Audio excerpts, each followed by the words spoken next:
제목으로 말씀 나누겠습니다. 여러분, 삶이 무엇이라고 생각을 하십니까? 삶은 무엇인가? 이런 질문은 살아있기 때문에 우리가 던질 수 있는 질문입니다. 철수가 이 삶에 대한 궁금증을 가졌습니다. 삶이 도대체 무엇인가? 그 아버지에게 좀 물었습니다. 아빠, 삶이 뭐예요? 그러자 아빠가 꿀밤을 주면서 쓸데없는 생각 말고 공부나 해, 그랬습니다. 기분이 좀 좋지 않았어요. 친구에게 물었습니다. 영철아, 삶이 뭐냐? 그 친구가 대답을 합니다. 내가 그걸 알면 이러고 있겠냐? 그건 도인들에게 물어봐야 된다. 그 철수는 도인들을 찾아갔습니다. 삶이 무엇입니까? 그 도인들마다 대답을 해주는 겁니다. 삶이란 이렇고 이런 것이다. 인생은 이렇고 이런 것이다. 말을 길게 하는데 와닿는 결론이 없는 겁니다. 답답한 마음을 끌어안고 뚜벅뚜벅 길을 걷는데 저 멀리 포장마차가 하나 눈에 보이는 겁니다. 가까이 걸어가는데 철수의 눈이 갑자기 커져버렸습니다. 그 포장마차에 삶의 정답이 보였기 때문에 그렇습니다. 삶은 계란. 그렇게 해서 삶이 무엇인가? 여러분, 그런 질문 던져보셨습니까? 도대체 인생이 뭔가? 저는 나이 많은 사람이나 적은 사람이나 살아있다라는 전제 속에서 내 삶에 대한 물음을 갖지 않는다면 자기에게 솔직하지 못한 사람이라고 생각합니다. 삶이 무엇인가? 오늘 성경에 보면은 하나님께서 삶을 허락하셨다고 이야기를 합니다. 자, 성경 8절을 한번 같이 읽어보겠습니다. 8절 시작. 여호와 하나님이 동방의 에덴의 동산을 창설하시고 그 지으신 사람을 거기 두시니라. 에덴을 창조하시고 하나님이 아담을 거기 두셨다라는 겁니다. 그 아담은 거기에서 살아가기 시작한 것입니다. 삶은 하나님으로부터 시작된 것입니다. 그러나 창세기 3장으로 가면 이 에덴 동산에서 아담과 하와가 쫓겨나게 됩니다. 삶의 균열이 생기고 나뉨이 생긴 것입니다. 삶은 이것이다. 에덴에서는 선명했던 삶의 정의가 갑자기 사라져버린 것입니다. 그래서 그때부터 사람들은 이 질문과 궁금증을 갖게 된 것입니다. 도대체 삶이 뭐냐라는 것입니다. 삶은 무엇인가? 스스로 인생을 자원해서 시작한 사람이 어디에 있겠습니까? 제가 남양홍씨로 태어났는데 저는 홍씨를 선택한 적이 없습니다. 저는 부모님을 선택한 것이 아닌데 주어졌고, 육남매라는 형제틀을 선택한 적은 없습니다. 주어진 것입니다. 태어나 보니까 그렇게 살게 된 것입니다. 그래서 삶은 연결이라는 단어로 이해할 수 있습니다. 삶은 연결이다. 내가 태어났는데 보니까 연결된 것이 있더라는 것입니다. 그 연결이 확장되고 확장돼서 달라스까지 왔고, 오늘 여러분 앞에 설교하는, 여러분과 함께 교회를 섬기는 목사가 된 것입니다. 지금 여러분 옆에 있는 사람이 우연이 아니라 이 하나님의 연결 속에 나에게 주어진 삶이라는 생각을 해보셨습니까? 인생은 던져진 것이라고 한 철학자는 고백을 합니다. 내가 원해서 시작한 사람은 없습니다. 원해서 정해서 출발한 사람도 없습니다. 주어진 것이고 우리는 살아내고 있는 것입니다. 삶은 연결이다 라는 전제를 한번 생각하면서, 두 번째로 what이라는 문제가 해결되면 우리는 how라는 질문을 곧 이어서 던지게 됩니다. 삶을 어떻게 살 것인가? 어떻게 사는 것이 잘 사는 것인가? 나의 삶의 존재 자리를 생각하지 않고 연결됨을 의식하지 않고 살아가면 어떻게 됩니까? 삶이 무질서의 혼돈 속에 빠지고 마는 것입니다. 여러분, 삶이 무질서해질 때 어떤 일이 벌어집니까? 혼돈이 불러오는 고통을 경험하는 것입니다.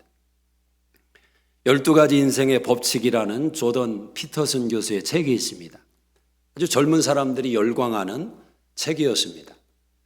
이 책에서 이 피터슨 교수는 이 시대의 젊은 사람들을 위로하지 않습니다. 어찌 보면 굉장히 적나라한 벌거벗은 현실의 모습을 지적하면서 그 삶의 자리에서 일으켜 주려고 하는 것입니다. 생각 속에 너무도 많은 부정한 생각들, 거짓된 생각들을 품고 살아간다는 것입니다. 내 삶이 왜 이렇게 힘든지를 깨닫지를 못하는 겁니다. 본인의 생각이 무질서한 것을 깨닫지를 못하는 겁니다.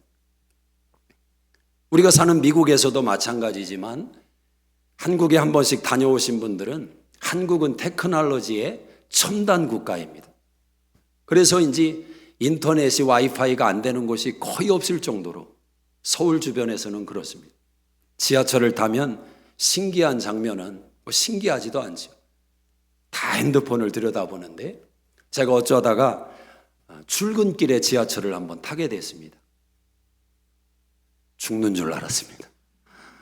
어느 정도인지 여러분이 상상을 초월하는데 이 상태에서 가방을 메고 조금도 움직일 수가 없었어요. 다 붙어 있습니다. 사람들이 뒤섞여 있어요. 그런데 문이 열리니까 사람들이 또 밀고 들어옵니다. 막 밀고 들어와요. 전에는 막 뒤에서 밀어주는 사람도 있었다고 하더라고요. 근데 더 신기한 것은 그 현장 속에서도 핸드폰을 보는 사람들이 있다는. 뭘 보는가 제가 곁눈질을 했더니 다 SNS, 영상의 짧은 내용들. 틈만 나면 핸드폰에서 손을 떼지를 못합니다. 생각하지 않아요. 이 생각 속에 무엇이 들어오고 있는지, 얼마나 무질서하고 혼돈 속에 사로잡혀 있는지 고민하지 않습니다. 삶은 더 힘들어지는 거죠. 이 피터슨 교수가 이런 말을 합니다. 한 챕터에서 세상을 탓하기 전에 네 방부터 청소해라. 저는 많은 책을 읽어가며 챕터를 봤는데 그 챕터만큼 와닿는 챕터가 없더라고요. 너무너무 기가 막힌 챕터예요. 얼마나 많은 이야기를 하는 것입니까? 세상 때문에 못 살고 세상 때문에 내가 이렇고 언제까지 그렇게 살겠느냐는 겁니다. 방부터 청소하고 생각부터 정리하고 다시 시작하라는 겁니다. 다시 마음을 먹으라는 것입니다. 여러분, 삶이 복잡해질 때, 어려운 일이 밀려올 때 습관을 한번 이렇게 정해보시기를 바랍니다. 여러분의 삶의 자리를 청소부터 해보십시오. 아무 생각하지 마시고 빨래를 하십시오. 방을 청소하십시오. 사무실을 정리하십시오.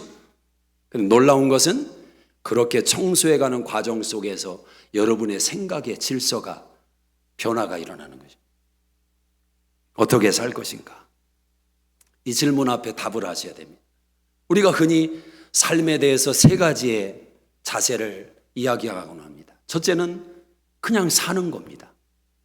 살아있으니까, 살아내야 되니까. 동물적인 삶일 수도 있죠. 버티는 거죠. 그러나 인간은 그냥 사는 것에서 만족하지 못하지 않습니까? 우리는 잘 살기를 원합니다. 잘 살기를. 준비합니다. 내일을 준비합니다. 근데 사람만 그런 줄 알았더니 동물 가운데도 준비하는 동물들이 좀 있습니다. 겨울을 준비하는, 먹을 것이죠. 그러나 인간은 동물과 비교할 수가 없습니다. 동물은 근시안적인 준비이지만 사람은 먼 미래를 준비합니다. 20살 때 은퇴를 준비하고. 사람만이 가능한 것입니다. 잘 살기를 원한다. 저는 이 자리에 모여있는 여러분도 다 이 물음과 이 욕망에서 자유롭지 못하다고 생각합니다. 솔직하다면 우리는 다 잘 살기를 원합니다. 그렇지 않습니까? 그런데 세 번째는 여기서 한 걸음 더 나가는 더 잘 사는 삶을 원한다는 것입니다. 더 잘 사는 삶. 이것은 아마 영적인 삶을 언급하는 것입니다. 하나님과의 교통 속에 나를 창조하신 하나님과 연결되어 살아가는 삶. 여러분, 결국 신앙생활이 무엇입니까? 신앙생활은 하나님과 연결되어 있다는 이유가 신앙생활을 결정하는 겁니다. 여러분이 신앙생활을 교회 와서 예배 드리는 것으로 국한하지 마십시오. 여러분이 아침에 애들을 깨워서 밥을 먹이고 학교를 보내고 직장에 가고 사업장에 가고 사람들을 만나고 이 모든 내용이 하나님과 연결되어서 진행된다면 신앙생활을 하고 있는 것입니다. 그 중에 하나가 여러분이 와서 예배를 드리는 것입니다. 하나님과 연결되어 있다면 우리의 삶의 모든 영역이 풍성한 교제 속에 있는 신앙생활이 된다라는 겁니다. 자, 이렇게 질서가 잡히고 풍성한 하나님과의 교제가 있는 삶을 향해 필요한 것이 무엇인가? 바로 오늘 본문에서 이야기하는 에덴의 회복인 것입니다. 인간은 죄로 인해서 에덴에서 쫓겨났습니다. 그래서 인간의 마음속에는 에덴을 향한 본능적인 열망이 있습니다. 사람들은 누구나 행복해지기를 원합니다. 지금보다 더 행복해지기를 소망하는 마음이 누구나 다 있습니다. 그럼 그 행복의 출처가 무엇이냐? 이 질문 앞에서 답을 가지고 행복을 찾는 사람이 있는가 하면 막연하게 행복하고 싶다.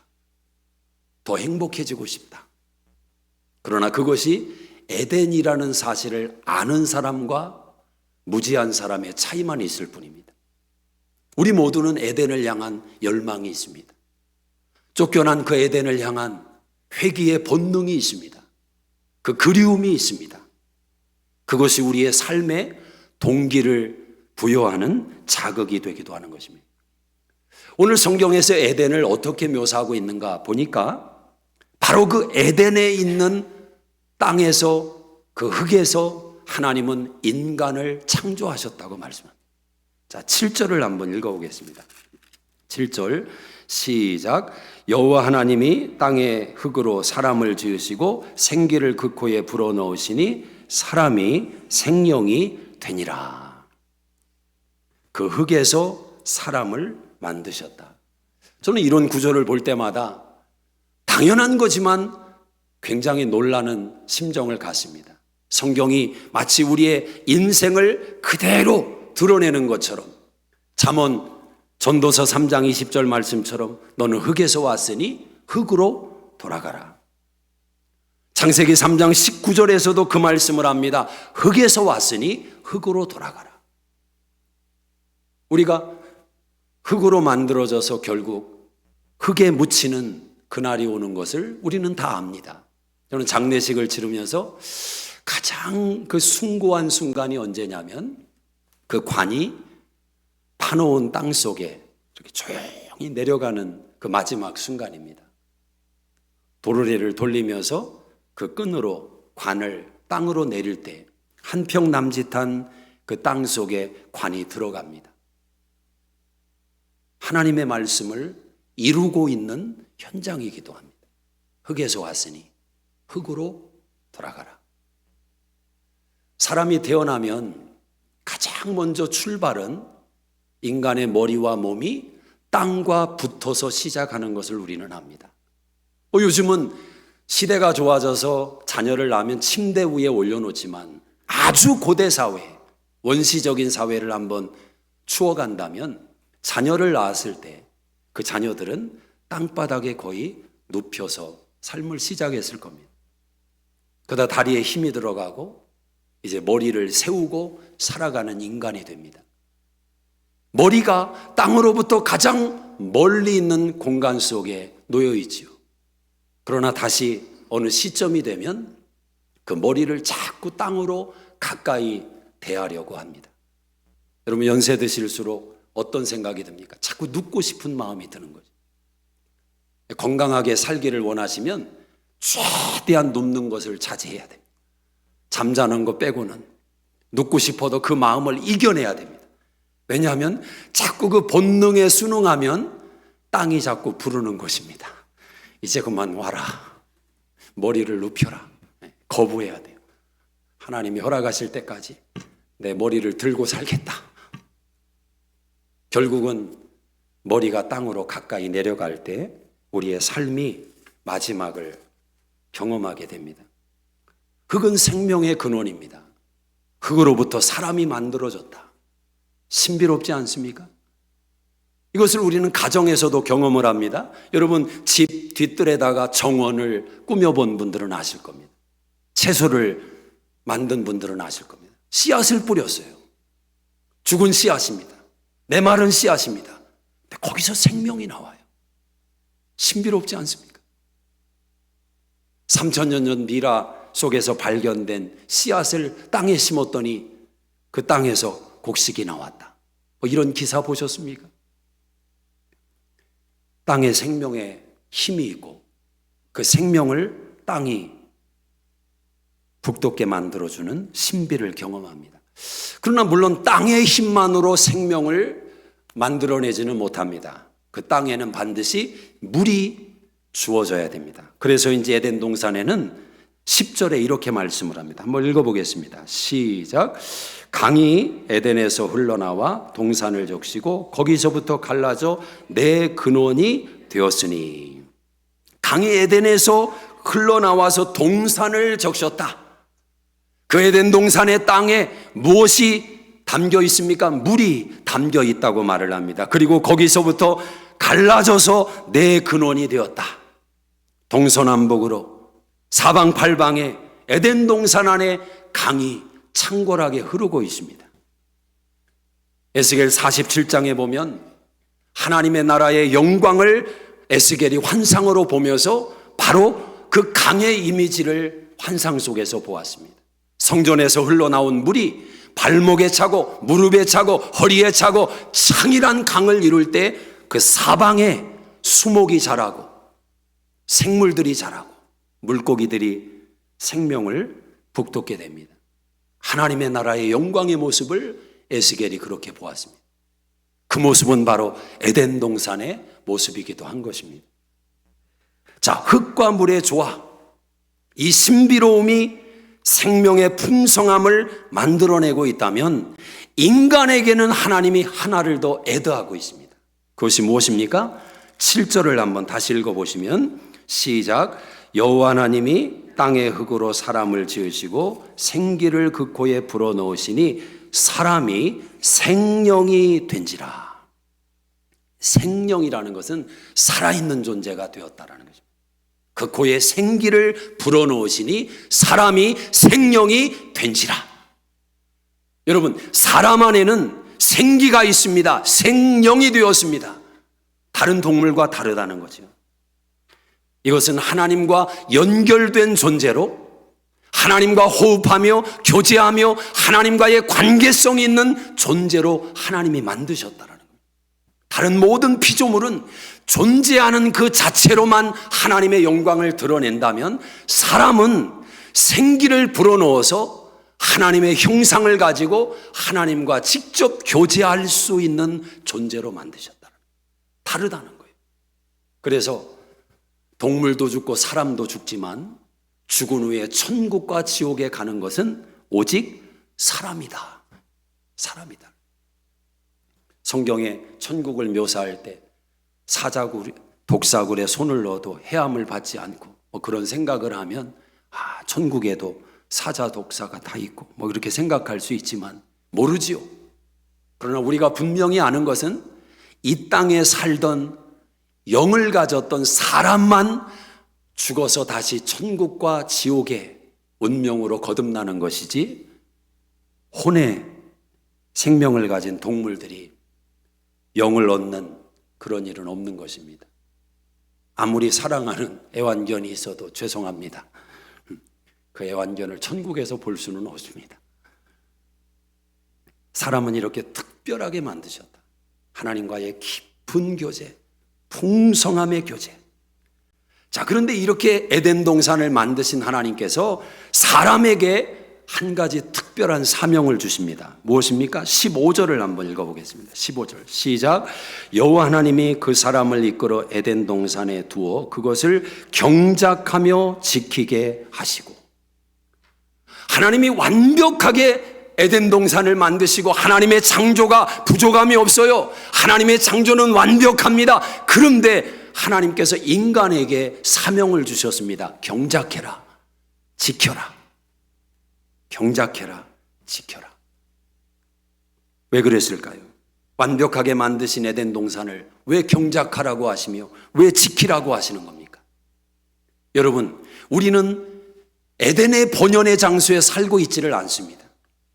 저와 여러분이 예수를 믿고 거듭났어도 우리의 삶이 에덴이 되지는 않습니다. 에덴의 본연의 모습은 하나님의 나라가 임할 때 우리가 보게 될 것입니다. 그러나 우리는 이 땅에서 에덴의 모형을 경험하도록 하나님의 은혜를 받았습니다. 창세기 3장에서 에덴 동산에서 쫓겨난 인간이 다시 에덴 동산에 들어오지 못했습니다. 우리는 이 세상 속에서 땅이 엉겅퀴를 내고 또 척박하고 고난이 있고 고통이 있는, 추위가 있는, 더위가 있는 이 삶의 자리에서, 이 땅의 한복판에서 싸워가야 됩니다. 그 땅을 기경해서 에덴을 만들어가는 것입니다. 누구의 도움으로? 하나님의 도움으로. 그리고 그 에덴을 지켜내는 사명을 받은 것입니다. 저는 우리 교회가 에덴이라고 믿습니다. 우리는 지금 경작해가고 있습니다. 그리고 지켜내야 됩니다. 여러분의 가정이 에덴입니다. 여러분, 에덴이 저절로 지켜집니까? 가만히 있는데 씨가 스스로 자라서 여러분의 입에 먹을 것을 넣어줍니까? 여러분이 땀 흘려야 되고 수고해야 되고 경작해야 되고 그리고 지켜야 됩니다. 건강도 그렇지 않습니까? 건강을 누가 지켜줍니까? 어렸을 때는 부모가 그 건강을 책임지고 자녀의 그 건강을 세밀하게 돌봐주지만 20살이 됐는데 40살이 됐는데 누가 건강을 지켜줍니까? 내가 지키는 거예요. 내가.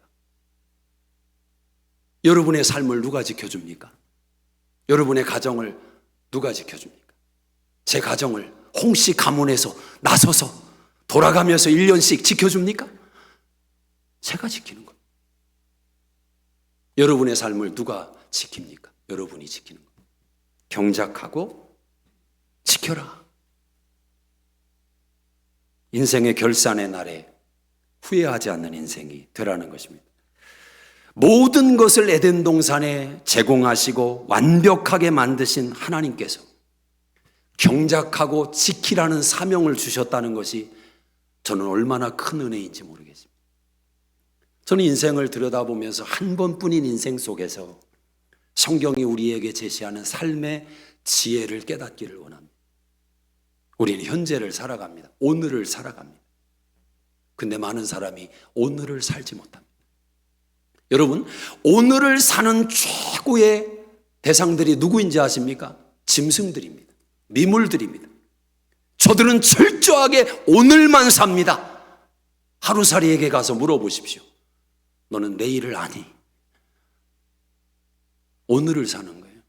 여러분이 사랑하는 애완견도 철저하게 오늘을 삽니다. 눈을 뜨고 다시 눈을 감는 그 하루를 철저하게 살아냅니다. 그런데 사람은 오늘을 살지 못해요. 과거에 대한 생각이 있어요. 어떤 사람은 과거에 오늘을 살고 또 미래에 대한 두려움과 염려에 붙들린 사람은 내일의 오늘을 삽니다. 그래서 오늘이 없어요. 예수님은 우리에게 말씀하지 않습니까? 내일 일을 염려하지 마라. 내일 일은 내일 염려할 것이요 한날의 괴로움은 그것으로 족하다. 오늘을 살아라. 광야에서 40년 동안 하나님은 이 훈련을 하셨습니다. 오늘을 살아라. 왜 만나를 며칠씩 모으려고 하냐? 하루치만 모아. 내 말 듣고 하루치만 모아. 오늘을 살아라. 여러분, 오늘을 산다는 것은 하나님을 인정하는 것입니다. 하나님에게 맡긴 것입니다. 하나님을 신뢰하는 것입니다. 하나님이 계심을 믿기 때문에 오늘을 사는 것입니다. 내일에 대한 염려와 두려움이 밀려오지요. 과거에 대한 후회가 밀려오지요. 그러나 그럼에도 불구하고 오늘을 살아요. 왜? 하나님이 계시니까. 하나님이 계시니까. 그분이 책임져 주실 거예요. 그분이 공급해 주실 거예요. 에베네셀의 그 하나님을 경험했기 때문에 여전히 임마누엘을 함께 하시는 그 하나님을 오늘도 신뢰하며 그분에게 삶을 의탁하는 것입니다. 오늘을 살지 않으면, 오늘을 잃어버리면 여러분이 일생을 잃어버리는 거예요. 오늘을 사셔야 돼요. 하나님은 이스라엘 백성들에게 오늘을 사는 지혜를 깨우쳐 주신 겁니다. 이 오늘이라는 시간 속에서 하나님은 우리에게 귀한 선물을 하나 주셨는데 그것은 바로 선택할 수 있는 자유의지를 주셨다라는 겁니다. 선택할 수 있는 자유의지. 자, 17절을 한번 같이 읽어보겠습니다. 17절 시작. 선악을 알게 하는 나무의 열매는 먹지 말라. 내가 먹는 날에는 반드시 죽으리라. 하나님이 선악과를 만드신 목적이 무엇일까? 누차 말씀드렸습니다. 이것은 하나님이 우리와 인격적인 관계성을 맺기 원하시는 목적이다. 선악과는 하나님이 우리에게 주신 선물입니다. 근데 하나님께서 선악과 전에 16절에 이렇게 말씀하셨습니다. 여호와 하나님이 그 사람에게 명하여 이르시되 동산 각종 나무의 열매는 내가 임의로 먹되. 이 임의로라는 단어가 중요한 겁니다. 우리에게 자유를 주셨다는 거예요. 네가 먹어라. 오늘 뭘 먹을래? 내일은 뭘 먹을래? 네가 선택해. 하나님이 우리에게 그 능력을 주셨고 선택의 자유를 주셨다는 겁니다. 근데 여러분, 임의로 먹을 수 있는 이 선택의 자유를 잘 개발하셔야 됩니다. 저는 선택을 잘 내리는 분들이 인생이 더 풍요해지고 의미 있어지고 깊어지는 것을 봅니다. 물론 하나님의 뜻과 명료한 사명 속에서 사람들이 바라볼 때는 고통이고 괴로움이고 아픔이지만 그 선택을 내리는 사람이 있어요. 그 선택이 사람들이 볼 때는 잘못된 선택으로 비춰질 수 있지만 하나님 앞에서는 인정을 받을 것입니다. 그런 선택이 있을 수 있죠. 그러나 대다수의 우리가 내리는 선택들이 우리의 삶의 미래를 결정한다면 얼마나 선택이 중요합니까? 선택을 내릴 때 그 선택의 순간의 결과를 알지 못해요. 그래서 선택이 어려운 겁니다. 어떤 선택은 10년이 지나야 결과가 나오고 어떤 선택은 30년 지나니까 그 결과가 나오는데 선택의 순간은 작았는데 그 결과가 너무 차이가 나는 거죠. 돌이킬 수 없는, 되돌아갈 수 없는 그 안타까움을 여러분 이해하십니까? 그래서 우리는 모든 선택을 내리는 순간마다 하나님께 기도하는 거죠. 또 생각하는 거죠. 과연 여기에 하나님의 뜻이 있는가? 하나님이 기뻐하시는가? 왜 하나님께서 인간에게 자유의지를 주셨을까? 여러분 어떻게 생각하십니까? 왜 선택할 수 있는 능력? 임의로 먹으라 하시며 선악과를 따먹으면 반드시 죽으리라. 그렇게 경고하신 하나님의 의도가 무엇일까? 저는 하나님께서 우리와 교제하실 때 로봇처럼 우리를 상대하기를 하나님은 원치 않는다고 믿습니다. 여러분도 믿으실 겁니다. 100% 순종하는, 조금도 탈선하지 않고 완벽하게 하나님의 기쁨이 되는 그런 로봇과 같은 존재, 여러분 원하십니까? 여러분 어떤 부모가 자녀와 관계를 맺으면서 자녀가 마치 머리에 칩 하나를 꽂아놓고 완벽하게 부모의 기쁨이 되는 행동만 하는 자녀를 어떤 부모가 원할까? 자녀가 아침에 일어나서 딱 정돈을 하고 엄마 아빠 자는 침실에 와서 큰 절을 한번 올리고 아버님 어머님 제가 준비가 됐습니다. 무엇을 원하십니까? 그래 오늘은 오믈렛을 하거라. 예 알겠습니다. 오믈렛을 만들어서 딱 바치는, 조금도 실망시키지 않아요. 완벽하게 사람들에게 자랑거리가 되고 기쁨이 되고 조금도 흠이 없어요. 정말 그런 자녀를 원하십니까? 우리는 살아가면서 자녀들로 인해서 마음 아플 때가 많습니다. 때로는 육신이 아파서 밤새 끙끙하는 자녀 옆에서 함께 그 아픔을 공유하는, 때로는 말을 잘 듣고 또 나름대로 공부도 열심히 하는 것 같아서 자녀 키우는 보람을 느낄 때가 있지만 때로는 이상한 짓을 하고 탈선을 하고 속을 썩이고 때로는 부모에게 항변하고 나한테 해준 게 뭐가 있어요? 대들고 그때 우리는 낙심하고 좌절합니다. 그래서 기도하는지 몰라요. 근데 어느 순간 갑자기 그 아들과 딸이 엄마 하고 달려와서 품에 안겨서 잘못했어요 우는 모습을 보면 마치 세상을 다 얻은 것처럼 그래 내가 자식을 잘 낳았지. 이게 부모의 마음이고 관심 아닙니까? 속을 썩지만 고민하고 아파하는 순간이지만 우리는 그런 자녀를 원하지 기계적으로 움직이고 기계적으로 순종하고 반응하는 자녀를 원치 않습니다. 여러분, 하나님도 저와 여러분에게 어떤 모습을 원하시겠습니까? 왜 자유의지를 주셨을까? 완벽하라고? 흠이 없이 철저하게 하나님께 영광 돌리는 그런 인생이 되라고? 여러분 그렇게 생각하십니까? 탕자의 비유를 어떻게 생각하십니까? 어느 날 탕자가 아버지에게 재산을 나누어 달라고 요청합니다. 이 말은 아버지의 죽음을 전제로 재산을 달라는 것과 같습니다. 이런 불효자가 어디에 있습니까? 아버지 죽기를 바라는 것처럼 유산을 달라는 것 아닙니까? 그런데 아버지가 줬어요. 나눠줬어요. 어떤 심정으로 줬겠습니까? 이놈이 이 재산을 가지고 이웃나라에 가서 성공할 거야. 나보다 성공할 거야. 이 자식은 분명히 나보다 잘 될 거야. 아버지가 그 기대감을 가지고 재산을 줬다고 생각하십니까? 저는 성경이 그걸 말하고 있지 않다고 생각합니다. 아버지는 알아요. 자녀가 요구하는 것이 잘못된 것을 알아요. 이 재산을 가지고 가서 이 아들이 잘못될 수 있다는 것도 알아요. 그런데 줘요. 그리고 아버지는 기다립니다. 그 아들이 돌아올 때를 기다려요. 어떻게 해서 돌아옵니까? 바닥 인생이 돼서, 망해서. 성경은 그 마음을 얘기해고자 하는 거예요.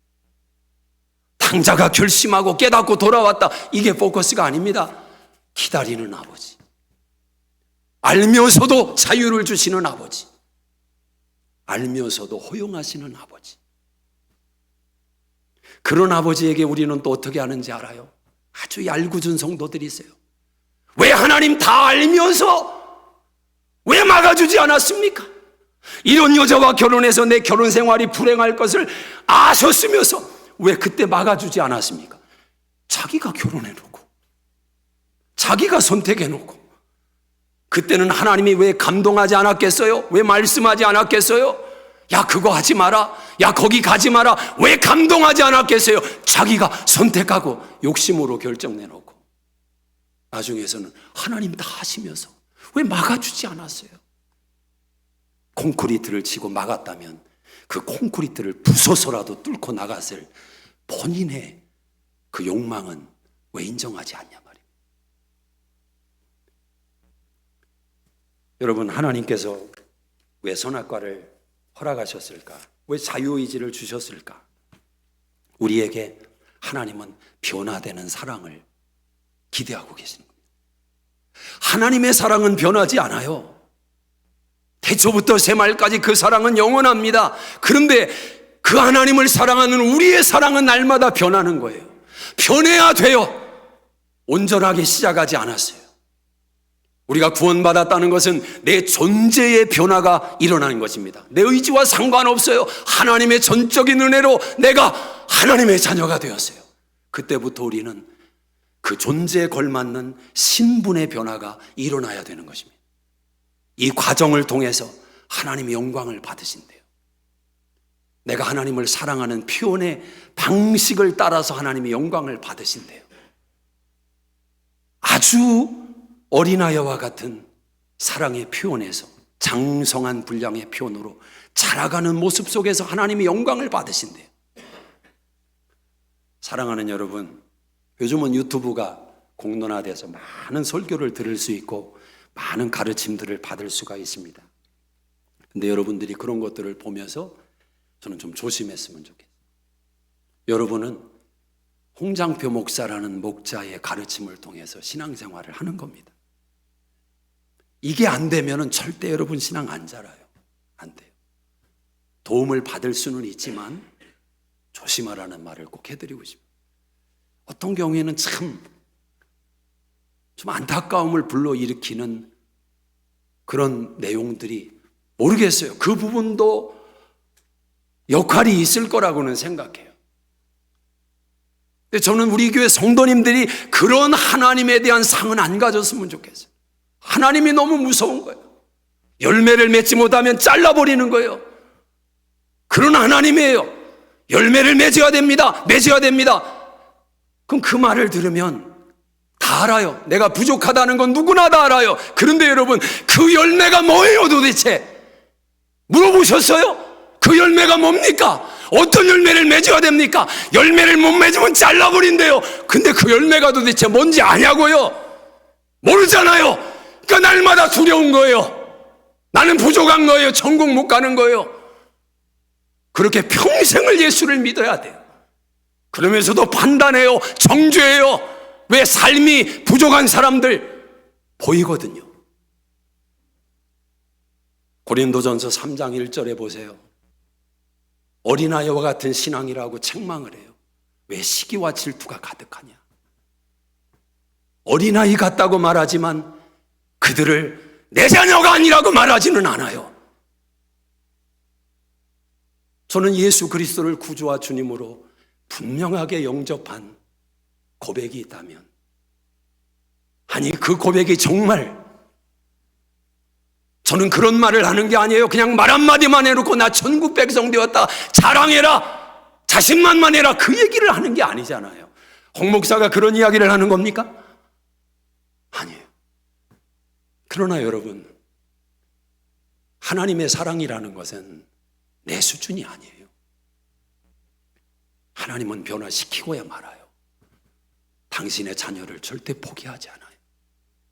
여러분이라면 자녀 포기하겠습니까?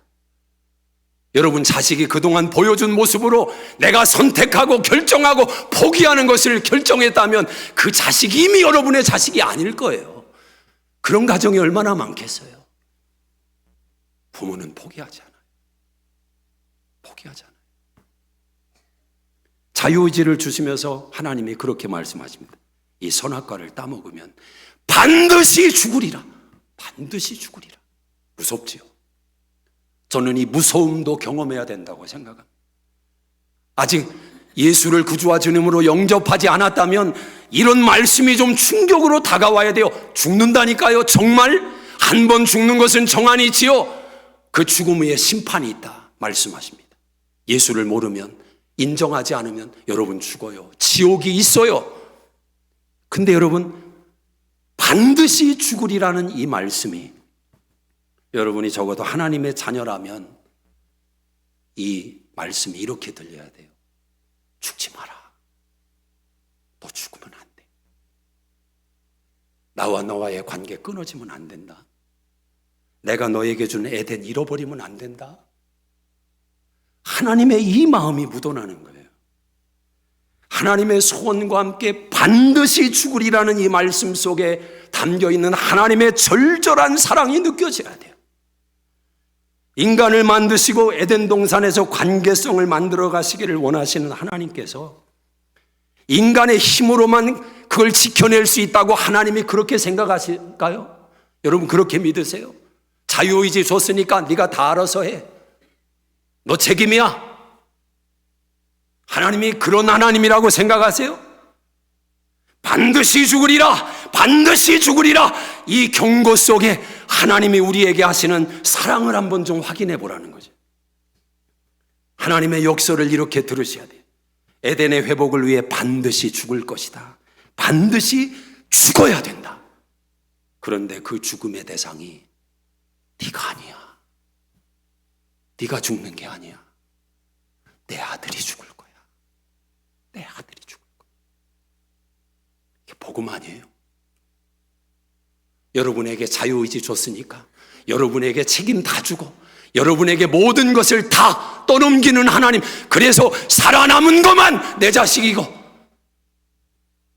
그런 하나님이라면 누가 그 하나님 앞에 나갈 수가 있었겠어요? 자신할 수 있는 사람이 어디에 있어요? 어디에 있어요? 죄송합니다. 남자의 허리 속에 한 번 사정을 할 때 수억 개의 정자가 나온다고 그러죠. 하나가 살아남아서 난자와 만나서 생명을 잉태하는데 그 하나 살아남는 것도 그게 요즘 다 아시잖아요. 얼마나 어려운지. 그런데 내 자유의지로 나는 하나님 믿고 하나님 잘 섬기고 하나님의 천국 들어갈 수 있고, 죄송합니다. 복음은 그 이야기를 하는 게 아닙니다. 오늘 이 이야기를 하고 나서 18절부터 무슨 얘기를 하는지 한번 보시기 바랍니다. 18절. 여호와 하나님이 이르시되 사람이 혼자 사는 것이 좋지 아니하니 내가 그를 위하여 돕는 배필을 지으리라 하시니라. 갑자기 선악과 얘기를 하시고 반드시 죽으리라 하신 다음에 너무 장면이 바뀌어도 너무 바뀌는 거지요. 부드러운 장면으로 부부가 하나 되는, 연합하는, 하나님이 갑자기 나이스해져 가지고 매칭을 시켜주고, 그죠? 돕는 배필이다. 그러면서 마지막 절까지 이 부부가 하나 되는 이야기를 하십니다. 내 뼈 중에 뼈, 살 중에 살이라. 여러분 그런 고백 해보셨어요? 아내에게? 우리 수종교회 남편들은 적어도 이 수준이 되시기를 축복합니다. 안 해봤으면 오늘 꼭 시도하시기를 바랍니다. 당신은 내 뼈 중에 뼈요, 살 중에 살이야. 자기 자신에게도 그런 고백을 하세요. 주님은 내 살에 살이고 뼈에 뼈입니다. 그런 사랑의 고백을 좀 하셔야 돼요. 이 부부의 만남과 하나됨이 에덴 동산에 지음받은 인간이 하나님과 어떤 교제와 어떤 삶을 살아할지를 예고하는 겁니다. 예고하는 거예요. 혹자는 그럽니다. 아니, 인간이 아직 죄도 안 짓고 예수님은 아직 오시지도 않았는데 여기에 그런 예수의 죽음과 예수의 함께 하심이 이 구절에 어떻게 내포되어 있다고 목사님 주장하십니까? 근데 여러분 24절을 한번 보세요. 24절 시작. 이러므로 남자가 부모를 떠나 그의 아내와 합하여 둘이 한 몸을 이룰지니라. 여러분 아담에게 부모가 있어요? 누구를 떠나라는 말이에요? 아담이 처음인데, 하와가 처음인데, 근데 하나님은 말씀합니다. 남자가 부모를 떠나 그의 아내와 합하여 둘이 한 몸을 이룰지로다. 벌거벗었으나 부끄러워하지 아니하더라. 장차 인간 세상 속에 이루어질 일들을 언급하는 것 아닙니까? 한 몸이 되었대요. 다 성인들이시니까 이해하지요? 무슨 말인지. 벌거벗었대요. 한 몸이 되었대요. 그래서 하나님과 인간의 관계성을 성경은 부부의 잠자리를 통해서 설명하는 겁니다. 가장 가까운 관계, 벗었으나 부끄럽지 않은 관계, 그런 관계는 부부 관계밖에 없잖아요. 부모 앞에서 벌거벗을 수 있어요? 어릴 때는 모르지만 안 되잖아요. 이 친밀한 관계를 성경이 말씀하면서 하나님과 우리의 관계가 그렇다는 거죠. 아담의 부모가 어디에 있습니까? 그러나 하나님은 장차 인간 안에 이루어질 일을 말씀합니다. 인간은 타락합니다. 부끄러움을 느끼게 되고 수치를 느껴서 나뭇잎으로 허리를 동이게 됩니다. 그러나 메마르게 되죠. 하나님께서 가죽옷을 입혀주십니다. 그래서 바울은 로마서 13장 14절에 이런 고백을 합니다. 오직 예수 그리스도로 옷 입고 육체의 정욕을 위하여 육신의 일을 도모하지 마라. 예수로 옷을 입어라. 예수로 옷을 입어라. 여러분 말씀을 마치면서 여러분에게 이 한 가지 사실을 담아주고 싶습니다. 창세기 1장과 창세기 2장의 하나님이 좀 달라요. 어떻게 다르느냐? 같은 하나님인데 창세기 1장을 읽으면 이렇게 묘사를 합니다. 1장 1절을 한번 보세요. 태초에 하나님이, 3절에 하나님이 이르시되, 4절에 하나님이 빛과 어둠을 나누사, 5절에 하나님이 빛을 낮이라 부르시고, 6절에 하나님이 다 하나님이에요. 하나님이 엘로힘. 이 말은 전능자라는 말이에요. 위대하시고 높으신 능력의 하나님, 주권자 하나님, 전능하신 하나님, 그 하나님이 창조하셨다. 엘로힘이라는 것은 복수입니다. 근데 이 복수라는 것이 우리가 믿음으로 고백할 때는 성부, 성자, 성령, 삼위일체 하나님이 고백되었다고 믿습니다. 근데 유대인들이 이 구약을 처음 받았을 때 그들은 삼위일체 하나님을 믿지 않습니다. 지금도 믿지 않습니다. 그들은 유일신을 믿습니다. 그런데 그들의 입으로 하나님이 엘로힘 고백할 수 있었던 것은, 유대 사회의 복수라는 것은 숫자의 다양성이 아니라 너무 위대하시고 높고 지고하신 분을 설명할 때 복수를 사용한다고 합니다. 그래서 그들은 하나님이 얼마나 크고 위대하신지, 그래서 그들이 알든 모르든 그 하나님을 고백할 수밖에 없도록 하셨습니다. 엘로힘.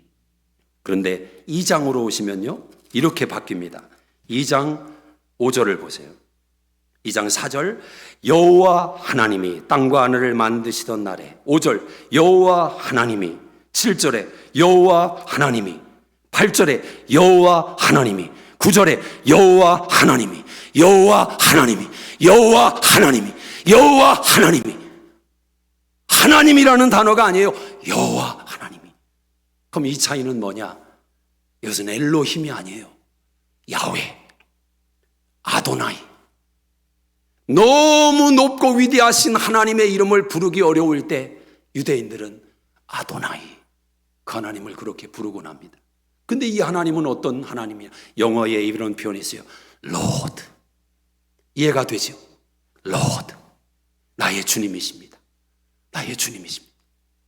이분은 나를 찾아오신 분이에요.